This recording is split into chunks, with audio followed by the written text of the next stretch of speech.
Yes, thank you for inviting me to be here. My name is Oscar Rodriguez Cruz.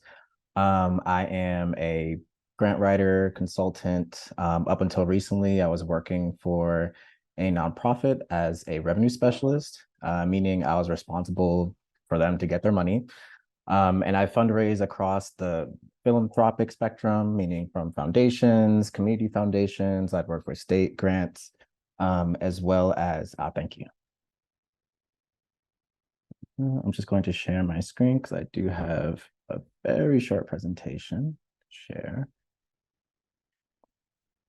I just have to let my, there we go. Yes. So as I was saying, so I fundraise across the philanthropic spectrum, but also the non-philanthropic spectrum. So in my last place, we did look for a lot of impact investing, which meant either foundations or banks that offered loans that not only had a financial return on it, but also a social return.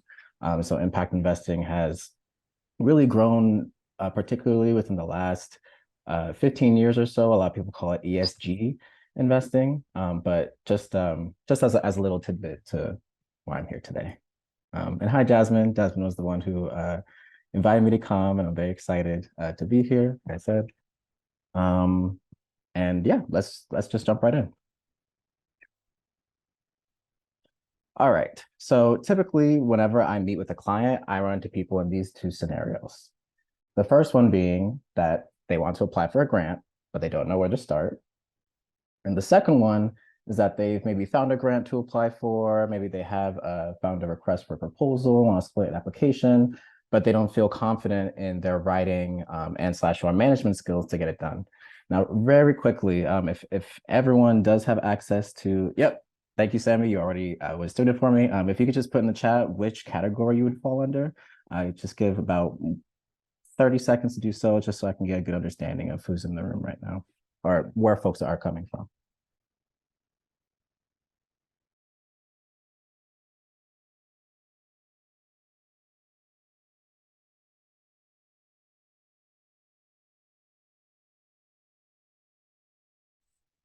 Awesome. I see some A's. Hi, everybody. Hey, Hey, Jasmine.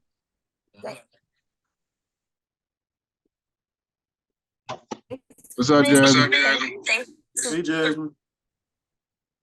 for meeting everybody. Great to see you. So yeah, most people fall in A, which is honestly probably, ooh, I definitely skipped a whole bunch, which is the most common.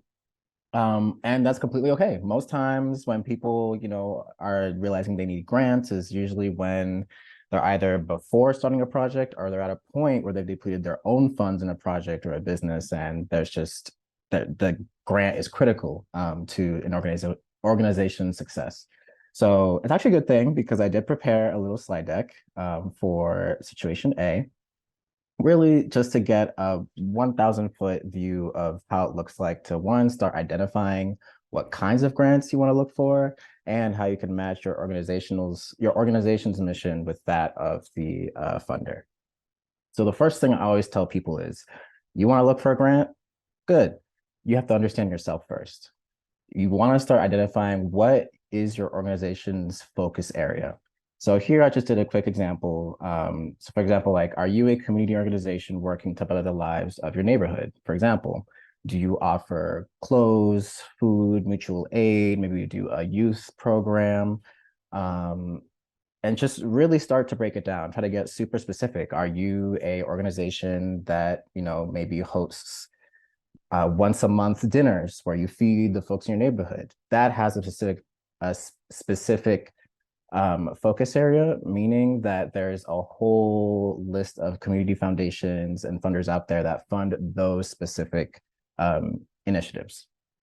So, if you are a community organization, let's say doing mutual aid or working with your community, one way of starting to search for it is community foundations.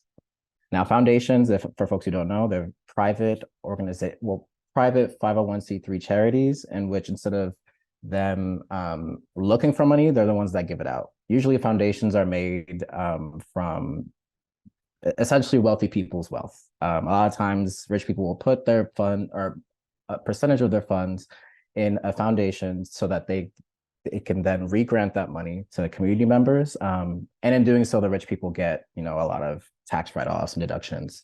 I can go into a lot of that later and how maybe that's it is very unfair, especially for the current system of things, but that's for another time.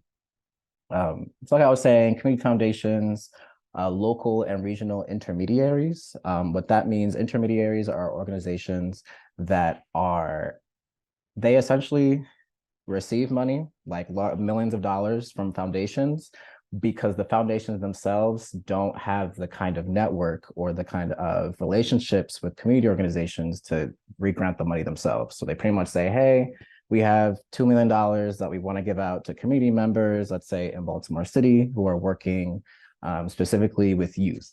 Can you re-grant this money? And that organization says, yes, we can. And then they themselves find the organizations to then give the money out to. There are a few in the Baltimore area. If you want a sort of list, I'd be happy to make one up. And private foundations are more of those larger foundations like the Gates Foundations, the Ford Foundation, Kellogg Foundation, and all those ones. And on the side, I really just wanted to provide a few lists that could maybe help folks get started, because there are a whole lot of foundations in the United States, and it can just seem very daunting. It can seem very scary. It can seem like, oh my gosh, there's absolutely no way you can make it through it. But I'm here to tell you that you absolutely can, which is why it's important that you figure out what your focus area is so your search can be very specified. As well as offering the list of foundations, I wanted to actually provide a link for requests for proposals. So requests for proposals are essentially these call for applications that foundations or funding entities put out, where they're like, hey, we are making 10 grants worth, let's say 10K each to these specific organizations. This is how you can apply. Typically this is how most organizations find granting opportunities, and then they can start to do that. But I really just provide these links for you to just check it out, see what it looks like, see what resonates, and also write down any questions you have. As well, I did provide the Small Business Administration funding programs link, which offers grants to small businesses, but also information about different loan programs, if you're interested in that. Just taking a pause, because that was a little bit of information. Just taking a second to see if there's any questions from this, or if anyone needs any clarification.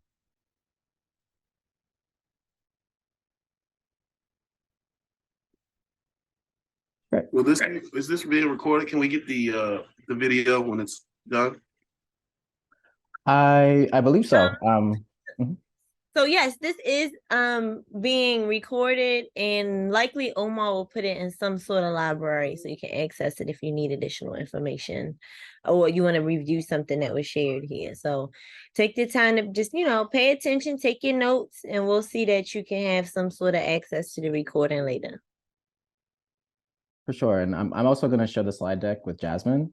So, don't feel like you have to write down every single thing that's on the slides as well.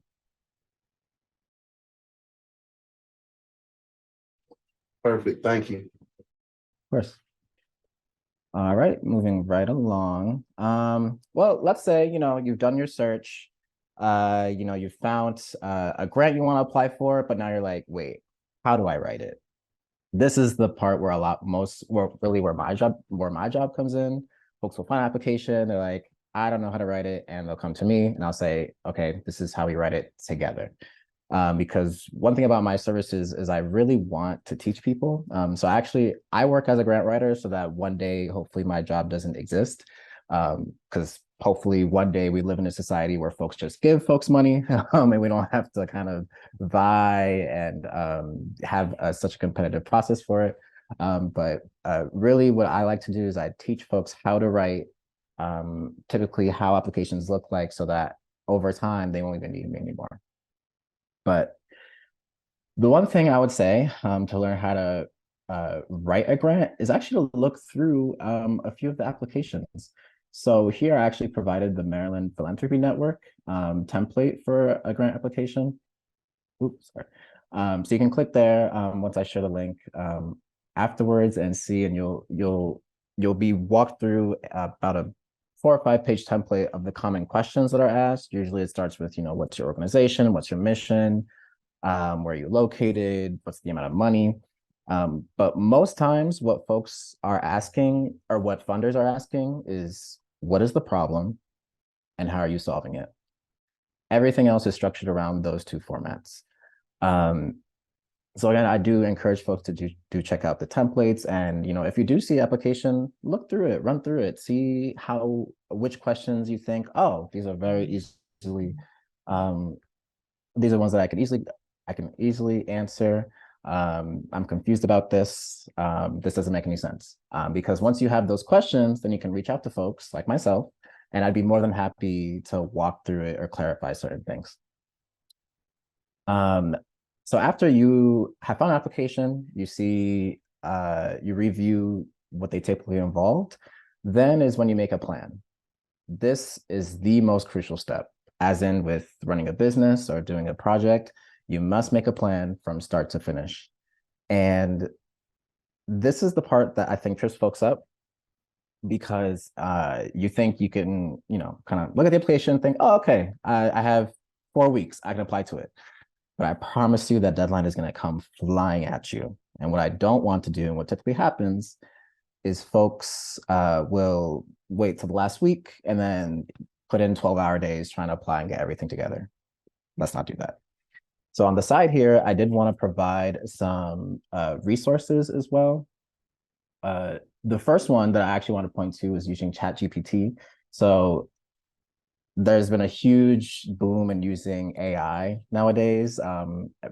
Quite frankly, it's been kind of scary to me how fast it's boomed, but there are some aspects that have been good. So for example, ChatGPT is a writing assistant in which you can put a prompt or a question, and the assistant is going to feed you back information. Now, this AI is not foolproof. It is not a human mind. It is not a human behind it, which is why I provided a link of prompts that you can put into the chat to really just play around with it, see what it can give you, see how it can help you out.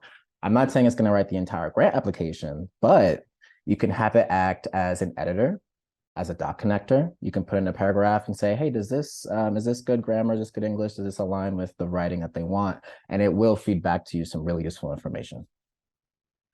Secondly, I wanted to offer a free grants management software. I'm sorry, I'm not being paid by anyone. I'm here at my own accord. But this Grant Seeker, I wish I had found out about it 2 years ago, because it does everything that you need to do. You can do research in it. You can store your grant applications in it. You can set a calendar. You can invite folks. You can have your own team, manage their own tasks. It is your one-stop shop for grant management, and it's completely free. All the resources that I'm providing here are absolutely free, but this is one that I really urge folks just to look around. And when I say play with it, I more say like, see what the ins and outs are, see what works for you, and just leave the rest. Also, just I want to offer this blog link because I thought it was really great at answering the question of how you can match your grant application to a funder's interests instead of just an opportunity. So what I mean by that? What I mean is that a lot of times when we find a grant, most people will apply just for that grant. Oh, this is a grant focusing on youth development. I'm going to make it entirely about youth development. That's great and all, but what you want to do is actually curate the grant application so that it fits with the funder's interests. So for example, if the funder's interests, or one of their interests is youth development, that's great. Maybe one of their larger interests is seeing that one day youth poverty ceases to exist. Now, this article really runs you through how you can essentially tailor your application so that you can apply.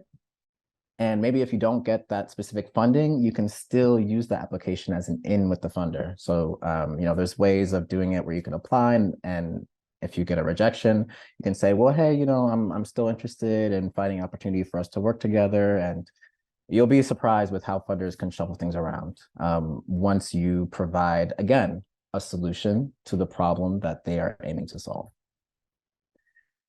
Taking a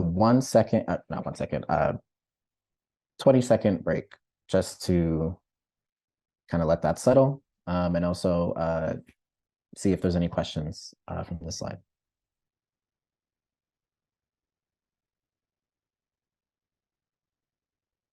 Is this making sense so far to folks? Can I just see a thumbs up, thumbs down?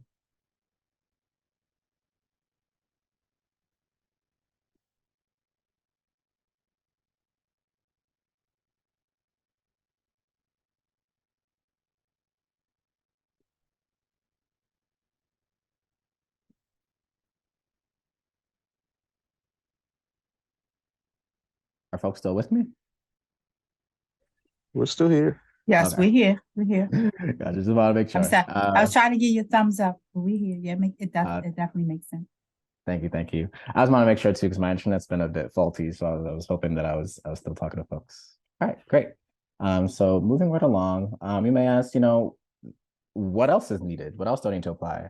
And I'll tell you this, besides the writing portion, there is a whole list of things that most of these applications want. And again, this may seem daunting at first, but if you plan it out and you know what you have to organize and are looking for, this is absolutely doable. Now, yes, thank you. Okay. So usually when after the writing portion or in between the writing portion, they're going to ask for an organizational budget. No, and also I want to clarify, this is more geared toward nonprofits applying for grants, but a lot of this does apply to for-profits when either applying to grants.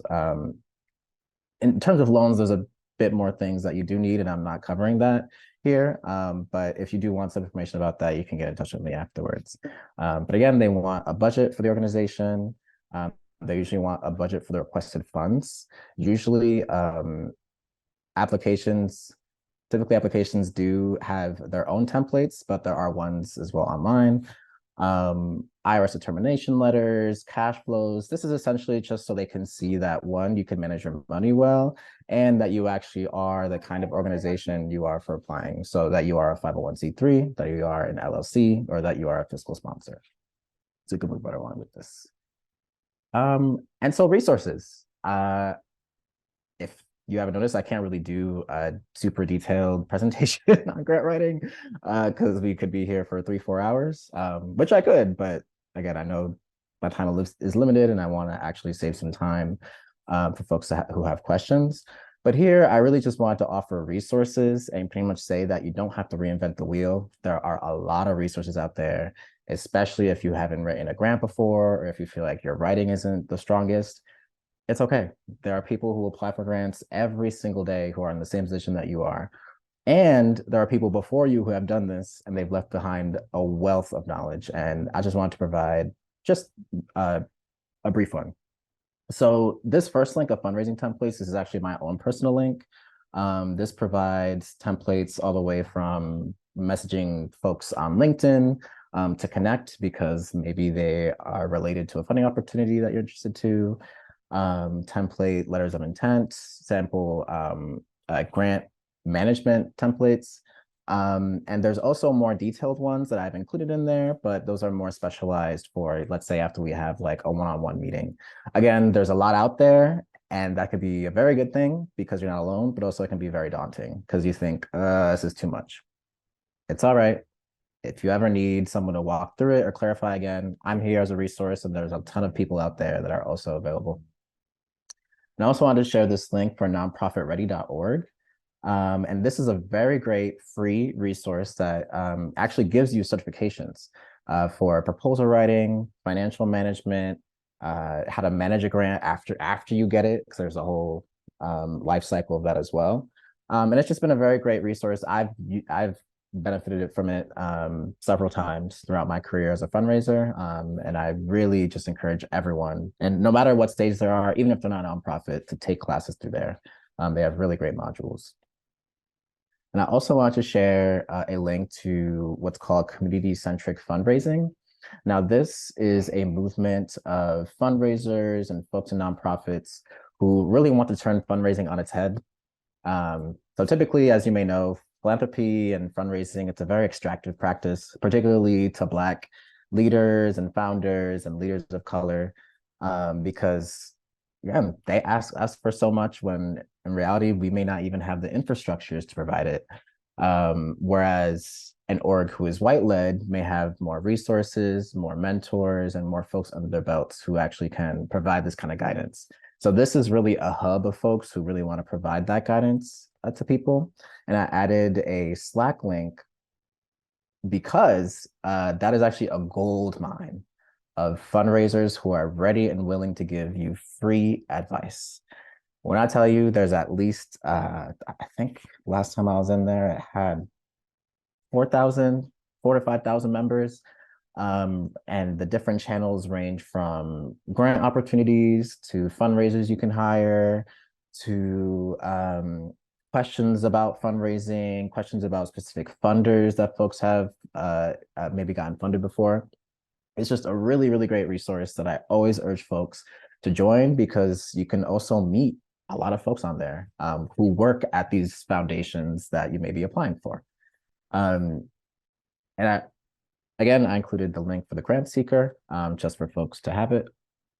Now, for-profit, meaning LLCs, sole proprietorships, and different incorporations, I did want to include some Maryland/Baltimore specific resources because actually I myself have a business that is incorporated within Baltimore, within Maryland.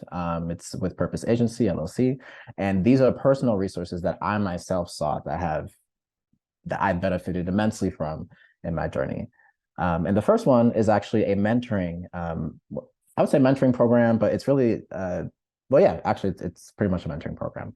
So this is a free service that matches you with a mentor, usually someone who has had a business for a while, usually 20 plus years, 10, 20 plus years, or has been retired in somewhat.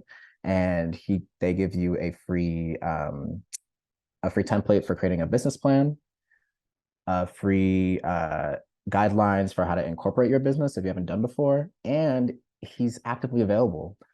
I have to admit, I haven't emailed my mentor back in a while because there's some things in my business that I just haven't been working on, but he's still readily available, even if I know I won't be able to get to him for maybe another 6 months. In addition to that, I want to provide the resource of Innovation Works Baltimore. Innovation Works is ran by a really incredible man by the name of Jay, and they really work to cultivate and help social entrepreneurs of color to not only develop and launch their plan, but also have a sustainable business for hopefully time to come. And so they offer not only a curriculum, mentor support, but direct capital through their impact fund. And again, I mentioned at the beginning that an impact fund, again, is typically meant to get a social return on top of a financial return in their investment. So they have one called Ignite Capital. And how it works is that they put you through a pipeline that will then eventually lead to access to capital. So I really would encourage folks to check that out. And as well as the Small Business Administration, that is a federal program that helps small businesses around the country with, getting grants information, additional mentoring, and loan information. They have a really good resource as well, and learning about impact investment of what I just talked about. And again, this is very great, not only for businesses, but even for nonprofits. There are ways that these private foundations have impact investing, and they can combine it with grants sometimes in what's called integrated capital. That's a whole can of worms. I'm really just trying to provide the resources so folks understand. And I know this is a lot at once, but it's very good to be equipped with all this information. I'm happy and willing to walk through and talk through some more of these concepts for folks. And just as another offering, I actually wanted to offer 2 free hours of fundraising advice to folks on this call. So again, I do a lot of just, I guess, pro bono work or advice work where when folks can just hit me up and we can have a very informal meeting, a phone call, Zoom, the like, and we can just talk about things. You can come to me with questions. You can come to me, with a maybe specific plan that you'd like me to review. You can come to me with, a request to make a plan, and we'll get it done. And if afterwards things do align, I can always point you towards other services and other folks that can help you out if I can. So yeah, so I really wanted to just share my information as well. Thank you again for inviting me in. I know that this was just a whole bunch of information at once. I honestly could really talk about this for 3 hours, 3, 4, 5 hours. But again, I really encourage folks to write my email down, get my number, let's connect on LinkedIn. I'm very happy to just meet and talk through things, any ideas, any initiatives you have. Or if you even want some, write in real time, I also offer that. But yes, I will now pause for any questions. And yeah, thank you.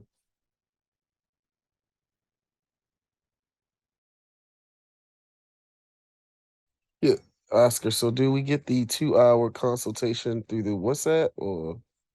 Oh, you can just you email can just me. email me. Yeah, Okay. yeah. Most likely what I'll do what is in sharing this slide deck with Jasmine, I'm also going to share my Calendly link so we can schedule a call. Perfect. Thank you. Mhm.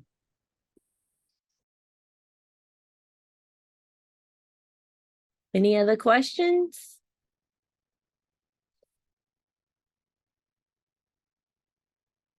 Okay. Well, thank you. I'll go ahead, Sammy. Sorry. So for the last link, you had for the for profit. You had all the links for profit, but they were mainly for Baltimore. I'm assuming base businesses. I'm from Baltimore, but I live in Atlanta now, and my company is based out of Atlanta. Will those resources? Will I still be able to tap in with those resources?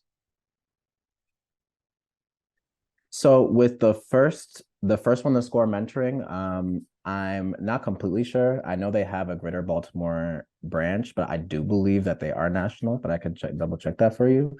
Innovation Works for Baltimore specific, I would also have to check because although Jay does talk with folks, I don't believe you have to be based in Baltimore because they do help folks along the East Coast. But again, I would have to double check that. But the last link that is for national folks. But I would say in Atlanta, there are a lot of organizations like Innovation Works that do these kinds of curriculum and programs for entrepreneurs that you can definitely tap into. And I'd be more than happy to like gather a list for you. Yeah. Yeah, just definitely just shoot me an email and I'll be able to do that. Yes, sir. I appreciate you. Mm-hmm. Hey, Oscar, I've got lots of questions, so I'd rather use the 2-hour time limit to ask those questions because I don't think I can get, the complete answers that I want right now. But I will be reaching out to you. Thank you. For sure. I'm looking forward to it.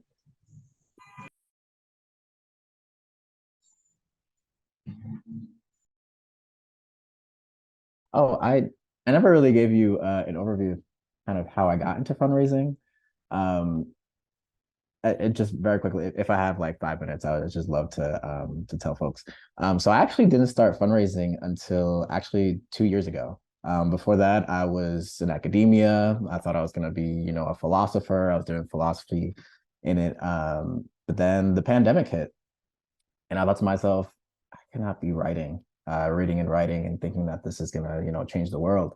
So I actually connected with a local organization called Organizing Black in Baltimore, and they were hiring a development fellow, which was someone who knew little to nothing about fundraising, but who wanted to be brought up in the organization's mission and to eventually be their sole development associate, which is essentially their fundraiser.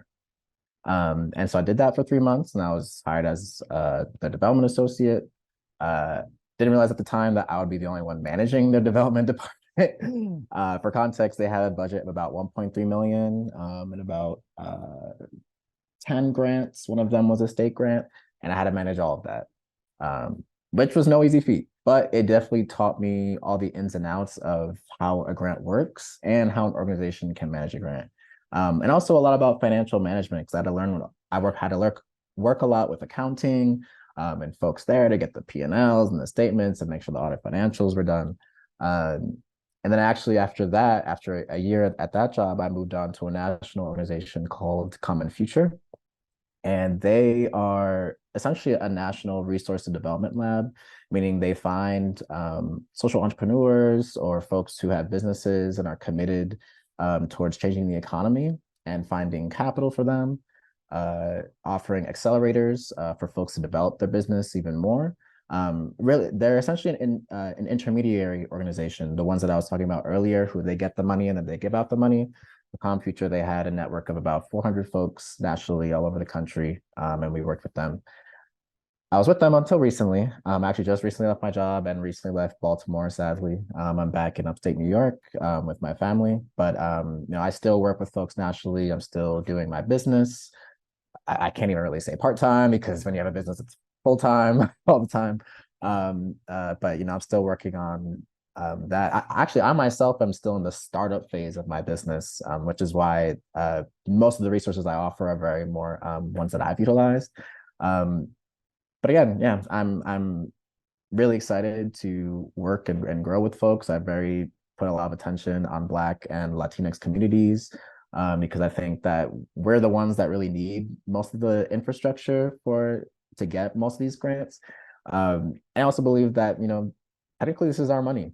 The wealth of foundations is built off of the history of slavery in this country and of colonization. And it's important to have a mindset shift of you're not asking for someone else's money. You're asking for money that's rightfully yours that then you can put towards a solution. Again, I'll get off my soapbox. But yeah, that's who I am. And really want to share that with folks. Money that's rightfully ours. Exactly. Thank you so much, Oscar. Hi everybody. Again, I am happy to be here. I'm fresh off vacation. Yesterday was my birthday. Happy birthday! Happy birthday! Happy B-Day. I'm the big 35 now, so I feel like a grown up. I feel like now I'm really a grown up. But thanks for coming, everybody. Oscar, thanks for your wealth of information, being willing to share with everyone.